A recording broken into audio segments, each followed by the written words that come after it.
Hey everyone, welcome back to our channel How to Tutorials. If you're searching for how to sign into Weverse, whether you are coming back after a while or just install the app, this step-by-step guide will help you log into Weverse easily. So let's get started. First, open the Weverse app on your phone.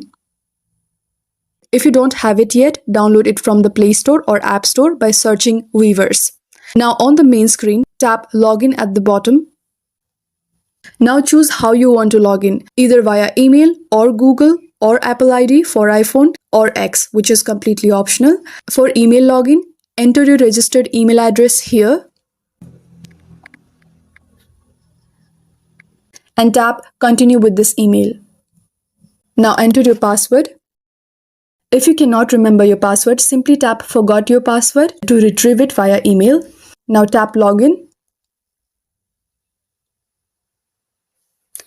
Once you're logged in, you'll land on your Weverse feed where you can view posts, join communities, and access content from your favorite artists like BTS, TXT, 17, and more.